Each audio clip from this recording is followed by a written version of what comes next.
Alors aujourd'hui, on entend beaucoup parler dans les médias avec le gouvernement de la lutte contre la diffusion de la pornographie auprès des enfants. Mais en revanche, on a le sentiment que la consommation pour les adultes est plébiscitée ou à tout le moins encouragée ou tolérée. Qu'est-ce que vous pensez de cette position?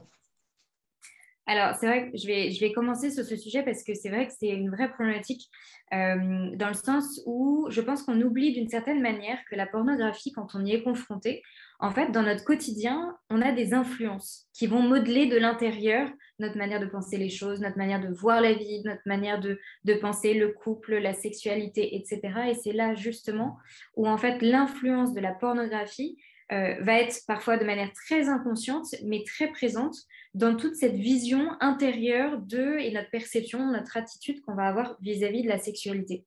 Et en fait, on cite souvent avec Maria cette auteure américaine, Gail Deans, qui a parlé de culture pornifiée, de société pornifiée et de personnes pornifiées.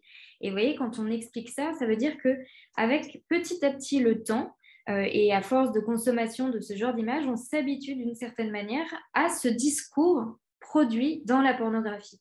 Et le discours qui est produit dans la pornographie, vous l'avez dit, c'est d'une certaine manière une banalisation d'une sexualité qui est extrêmement violente, une sexualité qui va prendre la personne comme un corps uniquement, comme comment on pourrait dire ça, comme une chose d'une certaine manière. Et en fait, cette sexualité, du coup, n'est plus axée sur la relation qui prend en compte toutes les dimensions de la personne, mais va axer les habitudes de la personne sur le fait que l'objectif de la sexualité pornographique, c'est l'auto-plaisir, le côté très auto-centré de la sexualité. Donc ça, c'est vraiment un point vraiment important et ces habitudes, elles sont inconscientes encore une fois et donc elles vont s'expérimenter après dans la vie concrète chez certaines personnes justement et ça va avoir des conséquences notamment sur la relation de couple. Il y a une statistique qui est sortie pareil aux États-Unis c'est une association de juristes spécialisés dans les conflits conjugaux, voilà, qui travaille sur les questions de divorce, etc., qui a dit que 57% des divorces étaient influencés d'une certaine manière, étaient concernés avec la question de la pornographie. La pornographie, d'une certaine manière, avait une influence voilà, sur la manière de gérer son couple, etc.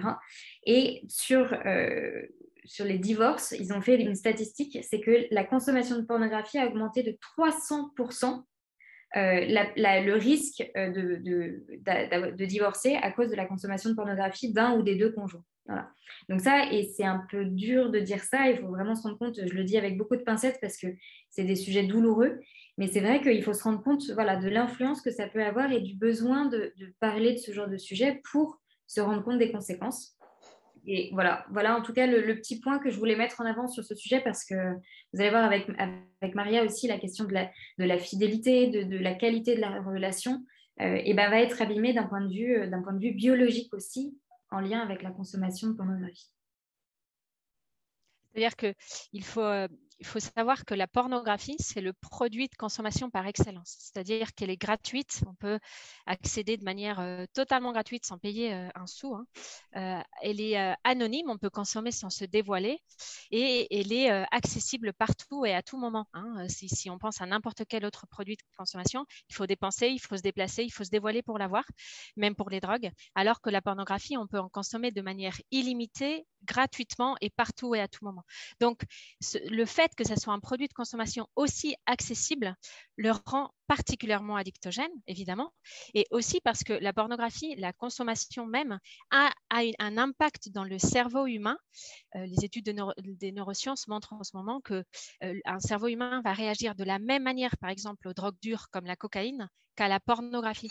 Donc, il faut se dire que les personnes et les adultes, parce qu'on parle, comme vous dites, souvent de l'impact de la pornographie chez l'enfant et l'adolescent qui est absolument important et qu'il faut absolument aborder, mais les études reposent aussi sur l'impact de la pornographie chez l'adulte et dans le cerveau adulte, et on voit comment la pornographie va altérer tous les circuits neuronaux et tous les circuits cérébraux de l'adulte de la même manière que les drogues et va conformer le cerveau petit à petit en fonction de ce contenu regardé. Faut savoir que, je ne sais pas si vous avez entendu parler du neurotransmetteur du plaisir qui s'appelle la dopamine. La dopamine, c'est un neurotransmetteur, c'est une substance chimique qui est libérée par le cerveau à chaque fois que la personne consomme de la pornographie. Ce n'est pas nécessaire d'être addict ou d'avoir une maladie telle qu'une addiction déjà installée pour avoir des problématiques cérébrales qui s'installent. En fait, le circuit de la dépendance et l'altération cérébrale que provoque la pornographie se fait dès la première consommation et à chaque fois que la personne consomme.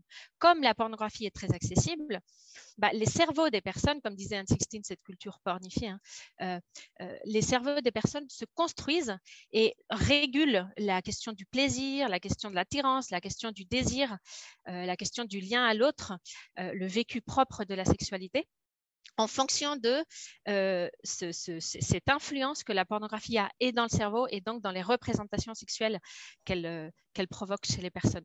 Donc, j'espère être assez claire parce que c'est vrai que c'est un sujet assez large, complexe, qu'il faut donc maintenant que je décrive en quelques mots. Mais voilà, il faut avoir en tête que quand une personne comme adulte consomme de la pornographie, elle est en train d'habituer son cerveau à réagir aux stimuli pornographiques d'une manière très intense. Ça veut dire que quand la personne va ensuite tenter d'avoir des rapports avec, par exemple, sa femme, des rapports réels, ou va tenter de vivre une sexualité épanouie, elle va avoir beaucoup de mal parce que le cerveau, dans ce processus d'escalade aussi avec la dopamine et cette recherche de plaisir, va avoir besoin de doses de plus en plus intense pour avoir le même effet. Donc, une personne qui est habituée à regarder de la pornographie, c'est le fameux phénomène d'accoutumance et d'escalade, il va commencer par voir des vidéos très soft et va finir par voir des vidéos très, très intenses parce que le corps ne réagit plus au stimulé du départ. Donc, cette même personne qui est habituée à voir de la pornographie, quand elle va se mettre face à sa femme, par exemple, parfois, le corps ne va pas réagir. Et c'est ça les sexologues aujourd'hui montrent à quel point la consommation de pornographie est reliée aux altérations sexologiques, par exemple des dysfonctions érectiles ou du vaginisme chez la femme. C'est-à-dire que le cerveau et le corps humain ne réagit plus face à des vraies personnes et a besoin de stimuli bien plus intenses, et il faut que c'est les stimuli pornographiques pour pouvoir réagir. Donc voilà, il y a déjà donc un impact, la consommation adulte a un impact dans la relation affective, dans le couple, dans la sexualité, dans le vécu même de sexualité, et puis aussi dans l'imaginaire sexuel. C'est-à-dire que quand la personne consomme de la pornographie, tout l'imaginaire sexuel, on a tous un imaginaire érotique, un imaginaire sexuel. Ce qui est bon, c'est-à-dire c'est notre capacité d'anticiper le plaisir, d'imaginer, qui va aussi activer en nous un désir et nous adresser, nous orienter vers l'autre, par exemple dans un couple. Quand la personne est habituée à regarder de la pornographie, comme tous les circuits de la mémoire sont aussi très, très sollicités, la personne va stocker toutes ces images et va habituer son cerveau à solliciter ces images-là avec ces intensités-là pornographiques pour activer son corps. Donc, quand la personne va se retrouver dans une vraie relation, par exemple, elle va avoir besoin d'amener des images pornographiques dans son imaginaire pour pouvoir s'exciter et rentrer dans la relation sexuelle.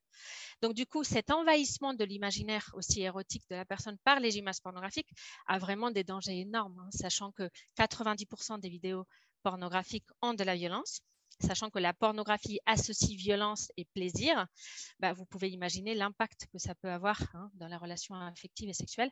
Et donc, évidemment, dans la sexualité, le bonheur relationnel et affectif des adultes.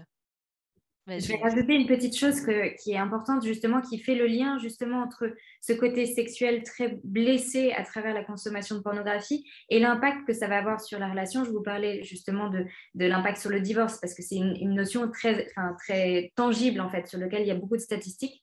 En fait, il faut se rendre compte aussi que la pornographie, ça habitue la personne à avoir tout de suite. Un plaisir immédiat et une manière très, très, très changeante aussi. Il y a beaucoup d'images, il y a beaucoup de stimuli, etc. Et en fait, du coup, ça crée un ennui,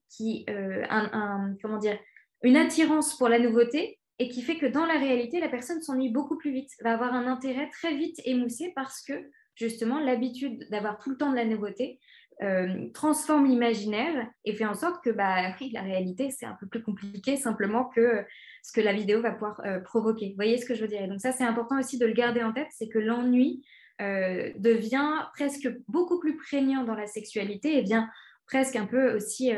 il y a beaucoup moins de sexualité dans le couple, ça peut venir aussi beaucoup de ça, hein. Les statistiques le montrent, c'est aussi d'une certaine manière influencé. Et puis, il faut pas oublier que la sexualité proposée par la pornographie est une sexualité, on va dire, qui ne repose que sur la génitalité, et même sur une génitalité totalement disproportionnée, hein. C'est-à-dire que ça va être des organes génitaux qui ne sont pas du tout les vrais, hein, ce qu'on retrouve dans la vraie vie. Donc, ça va créer aussi des complexes corporels importants et chez les hommes et chez les femmes. Et puis, le fait que cette sexualité proposée par la pornographie soit que génitale déconnecte la sexualité des autres dimensions de la personne. Et donc, il y a une vraie déconnexion morale, c'est-à-dire de nos valeurs, du sens de la sexualité, du sens du rapport à l'autre, et empathique, c'est-à-dire que dans la pornographie, le seul but, c'est un plaisir pour soi, qui utilise l'autre comme objet. Et le fait de consommer, de modeler le cerveau et les représentations de la sexualité à base de consommer de la pornographie va faire que de manière très insidieuse, mais la personne adulte va aussi elle-même se positionner de cette manière-là dans la sexualité. Et donc, va déconnecter la personne au moment de vivre sa sexualité de toutes les autres dimensions de ce qu'elle est, et donc de la communication, de l'empathie, de la tendresse. Elle va aussi abîmer la capacité à intimer, à être dans des liens de soins, d'intimité, de respect de l'autre. Donc voilà, donc vraiment la consommation de pornographie, même si chez l'adolescent est dramatique parce que le cerveau de l'adolescent n'est pas construit, donc tout l'impact va être bien plus précoce et bien plus puissant.